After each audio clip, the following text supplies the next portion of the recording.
get asked a lot about that term, unconditional love. When clients come to me and they're having problems with their children or their partners or family or friends, often they feel guilty because they're trying to set a boundary and they're angry or they're sad, and they often should themselves into, well, if I love them, shouldn't I put up with this? I've got a little belief system, and again, I always support your right to disagree with me, but it's just something for you to consider today when that term unconditional love often gets misused or used as an excuse to enable poor behaviour. If you loved me, you put up with this, you know. So, we know that the beautiful ambassadors for unconditional love are really pets and children. They come into this world just trusting and loving and accepting whatever parameters adult relationships provide. And I grew up personally in a violent, abusive home. And I remember doing a video for the Department of Education. I remember them saying, you know, why didn't you tell anybody what was going on? And I remember saying to them, tell them what? A child has no reference point that this doesn't go on in every home. And very often children that are abused and neglected are also told that they're loved, and also told that a lot of the poor behaviour exhibited by the adult is their fault. But anyway, fast forward to adult relationships. I always say to anybody, regardless of what the issue is, if they're looking to improve the quality of their relationship, I always say, yes, love is unconditional, it's almost involuntary. Many of us love people that we don't like.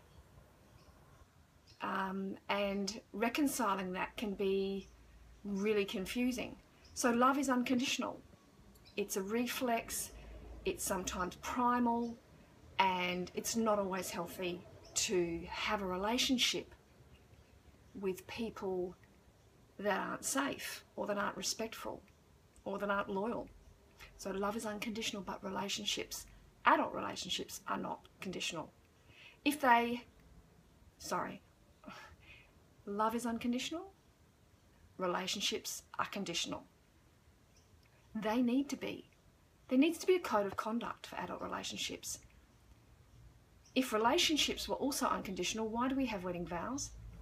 It doesn't matter if you're a Zulu warrior or, you know, what religion you are. Some people, when they sign up to a wedding vow, you know, they're signing up to polygamy. But nonetheless, there's a code of conduct. There are terms and conditions for adult relationships. So love is unconditional, relationships are conditional. Sometimes when it comes to that really difficult question, can I bear the accusation of betrayal from another and not betray my own soul? The most important relationship we have with anybody on this planet is the one that we have with ourselves. And what are the terms and conditions with your relationship with yourself? Do you have a moral compass? What's your true north? Do you honour your authentic self? Are there disciplines that you need to maintain, conditions that you need to maintain in order to preserve your self-respect? And I know I say it a lot, but self-respect is the ultimate currency in life. And it's conditional on behaviour. We can have behaviour that we exhibit. You know, when I was drinking and drugging for the first, you know, up until I was 33, I didn't have any conditions on my behaviour. I had poor behaviour all the time. I gossiped, I betrayed, I neglected, I abused, and mostly myself. I abused drugs and alcohol and remained emotionally numb, so I didn't have to have any personal boundaries up, and I didn't have to take responsibility.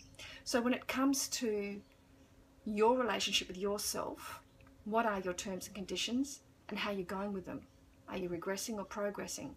Because if your terms and conditions of the relationship you're having with yourself are healthy and constructive and build self-respect, the relationships you have with other people will also mirror that. So, food for thought.